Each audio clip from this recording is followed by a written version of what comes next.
Jeet the saviour of Bangla commercial cinema, এটা মানতেই হবে ভাই। Hey guys, welcome to my channel. আমি মহারাজ। যারা এখন আমরা কথা বলবো এই বিষয়টাকে নিয়ে। দেখো বন্ধুরা, এখনও এটা তো কনফার্মড, আমি এইটুকু বলতে পারি যে এই ভয়টা কোনো দিন করে না জিদ্দার ছবি যখন রিলিজ করে যে কোনো হলে তুমি যদি যাও যে শোটা আদৌ চালাবে তো, মানে ওই 10টা লোক বা 5টা লোক অ্যাটলিস্ট হবে তো, 5 থেকে 6টা লোক অ্যাটলিস্ট হবে তো। মানে আপনি ওয়েট করে যান 6টা লোক হয়ে গেলে তারপরে চালাচ্ছি, নাহলে স্যার আমাদের কিছু করার নেই, এই ধরনের কথা জিদ্দার ছবির ক্ষেত্রে হবে এমনটা কিন্তু আমাদেরকে কোনো দিন ভাবতে হয় না। আমি জিদ্দার ছবি যতবার হলে দেখতে গিয়েছি, সেটা বাজি হতে পারে, রাবণ হতে পারে, চেঙ্গিজ হতে পারে, মানুষ হতে পারে, যে কটা মানে রিসেন্ট রিলিজ বলছি, আগেও বলছি, আগে তো দেখো আগে তো স্বর্ণযুগ ছিল, এখনকার কথাই বলছি। টেল নাও টাইম চেঙ্গিজের সময় তো বাদ দাও, মর্নিং শো 9:30 শো হাউসফুল করে দিয়েছিল, প্রায় অলমোস্ট ফুল হাউসফুল ছিল, মানে আমরা সবাই ওই শোটাতে পাগলের মতন দেখে, হাইপ আলাদাই ছিল। যাই হোক, রাবণের ক্ষেত্রেও আমি বলবো যে আমি 9:30 শোই সম্ভবত দেখতে গিয়েছিলাম, হিউজ ভিউজও পেয়েছিলাম আমি আমার কন্টেন্টটাতে, সেই শোটাতেও মোটামুটি রেসপন্স ভালো ছিল। আর মানুষের ক্ষেত্রেও আমি তো হাউসফুল শোতেই দেখেছি। তো সব মিলিয়ে একটাই কথা বলছি যে এই যে যাই বলো, যে কোনো ছবির কথাই বলো, জিদ্দার ছবি, তো সেই ছবিগুলো বাজির ক্ষেত্রে আমি হাউসফুল শোতেই দেখেছি, পুজোর সময় হাউসফুল শোতেই দেখেছিলাম। তো জিদ্দার ছবি এটা কখনো ভাবতে হয় না যে শো চালাবে কি না, বাকিরা যারা কমার্শিয়াল ছবি করছে তাদের ক্ষেত্রে এটা ভাবতে হয়, এটা কিন্তু সত্যিই ভাবতে হয় আমাদেরকে, যে দেখতে যাবো শো চালাবে তো আদৌ। মানে লিটারেলি এরকম হয়েছে আমার কাছে। LSD বলে একটা ছবি ছিল, আমি দেখতে গিয়েছিলাম, শোই চালানো হয়নি, সোমদার ছবি।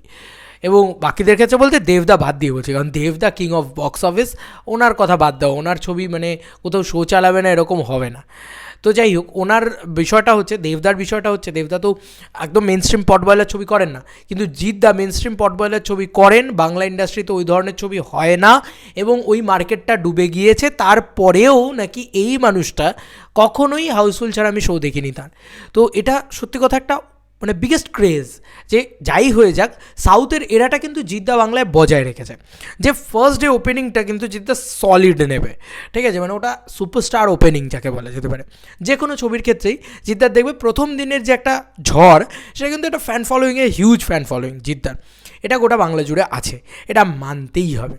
আর সব ফ্যান্সরা যদি ঠিকঠাকভাবে রিপিটে জিদ্দার ছবি দেখতে শুরু করে না, জিদ্দার যে কোনো ছবি হিট হয়ে যাবে, আমার এটা বিশ্বাস, আমার এটা মনে হয় যে সব ফ্যান্সরা যদি ঠিকঠাকভাবে মানে সেট হয়ে যায়, কারণ জিদ্দার ফ্যান ফলোয়িংটাই অতটা বড়, মানে হিউজ ফ্যান্স জিদ্দার। যাই হোক, আমার একটা বক্তব্য যে এইটা কিন্তু বাংলা কমার্শিয়াল সিনেমা সেভিয়ার, এই দিকটা তো একটা দিক বললাম, আরেকটা দিক তোমাদেরকে বলি, এই মানুষটা এক নাগারে দাঁত চিপে কমার্শিয়াল ছবি করে গিয়েছে, তো তার তো একটা ফল রয়েছে না।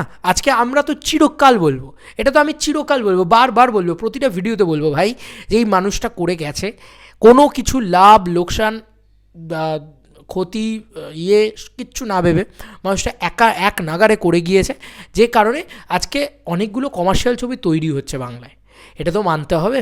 কারণ কমার্শিয়াল সিনেমাটাকে তো বাঁচিয়ে রেখেছে জিদ্দা, সেভিয়া বলছি না, বাঁচিয়ে রেখেছে জিদ্দা। ধরো আজকে কমার্শিয়াল ছবি তৈরিই হচ্ছে না বাংলায়, তো যারা ফাইটার রয়েছে, এই যে রিসেন্টলি আমি নুসরাত জাহানের একটা ইন্টারভিউ দেখছিলাম, সম্ভবত এই সময় বা আনন্দবাজার এরকম কোথাও পড়েছে, সরি, সেখানে দেখছিলাম তিনি বলছিলেন যে এরকম অনেক মানুষজন আছে যারা মানে রোল চাউমিনের দোকান খুলে বসেছে, যারা ফাইটার ছিল, যারা ছিল তোমার অ্যাকশন করতেন, বা যারা ডান্সার ছিলেন, তারা সবাই এই কাজ করছে। তো বুঝতে পারছো জিদ্দা এখানে কোথায় সেভিয়া, যে জিদ্দা তাদেরকে মানে কোথাও গিয়ে, হ্যাঁ একটা মানুষ তো একটা ইন্ডাস্ট্রি নয়, তো উনি একা তো একটা ইন্ডাস্ট্রির ক্ষমতার সম্পন্ন হতে পারে না, যে একটা মানুষ তো 100টা ছবি তৈরি করতে পারে না, যে বছরে ভাই আমাদের বাংলা ইন্ডাস্ট্রিতে মিনিমাম 50 থেকে 60টা ছবি তৈরি হয়। এবার মিনিমাম বলছি, ম্যাক্সিমাম তো আরও বেশি হতে পারে। এবার এই 50 থেকে 60টা ছবির ভিতরে একটা মানুষ তো 50-60টা ছবি তৈরি করতে পারে না, বা হয়তো 25টা কমার্শিয়াল ছবি তো একটা মানুষ তৈরি করতে পারে না, সম্ভব না সেটা তার পক্ষে। কিন্তু সেই মানুষটা ধরো দুটো ছবি তৈরি করছে, দুটো ছবিতেও তো দুটো মানুষকে কাজ দিতে পারছে, তারা তো করে খাচ্ছে, তারা আছে বলে, মানে জিদ্দা আছে বলে তো তারা আছে, এরকম অনেক মানুষ রয়েছে। তো এটাই কোথাও গিয়ে কমার্শিয়াল মার্কেটটাকে বাঁচিয়ে রেখেছে। এবং আমি যদি বলি অডিয়েন্সের কমার্শিয়াল অডিয়েন্স, এই যে বাংলা কমার্শিয়াল দর্শক, তারা তো উঠে গিয়েছে পুরো, মরে গিয়েছে পুরো।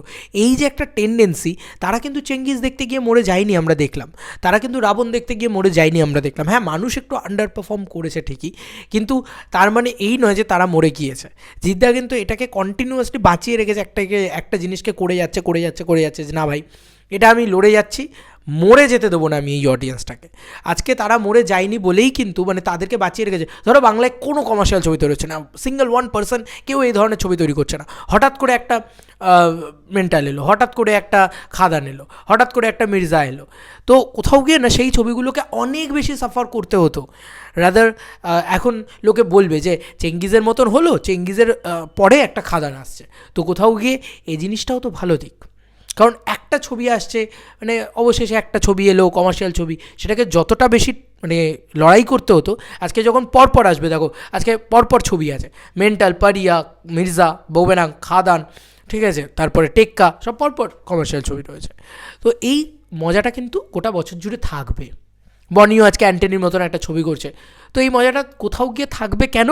কারণ ওই যে টলিউডের বস, কেন ওনাকে কিং বলা হয় দেখেছো তো? বক্স অফিসের কিং বলা হয় না, কিন্তু বক্স অফিসের কিং বলা হয় দেবদাকে, কিন্তু টলিউড কিং বলা হয় কিন্তু জিদ্দাকে। অনেকেরই ধারণা যে বক্স অফিসের কিং যে সেই তো টলিউডের কিং হওয়া উচিত। না, বিষয়টা সেরকম না। বিষয়টা হচ্ছে দুজন দু রকমভাবে রাজা। দেবদা বক্স অফিসে থাবা বসিয়ে রেখেছে, ওনার বক্স অফিসের সাকসেসটা চূড়ান্ত। কিন্তু জিদ্দার কথা যদি ধরি, জিদ্দা কিন্তু টলিউড কিং। কারণ রাজা সেই হয় যে স্রোতের বিপরীত দিকে গিয়ে গোটা সাম্রাজ্যটাকে বাঁচানোর চেষ্টা করে অন্য ওয়েতে, যে ওয়েটা হয়তো মেন স্ট্রিম ওয়ে নয় এখন, টিল নো টাইম। সেই ওয়েটা খুলে গেলে হয়তো বাংলায় আরও অনেক টাকা আসবে। সেটাই তো রাজার কাজ, তো সেটাই তো জিদ্দা। তো আমার মনে হয় যে এগুলো নিয়ে আলোচনা করা যাচ্ছে উচিত ছিল, আমার মনে হলো, তাই আমি তোমাদের সাথে আলোচনা করলাম। তোমাদের কার কি মতামত এই পুরো এন্টার ভিডিওটাকে নিয়ে জানিও কমেন্ট সেকশনে। চলো বন্ধুরা, নতুন কোনো ভিডিওতে দেখা হবে, ভাই।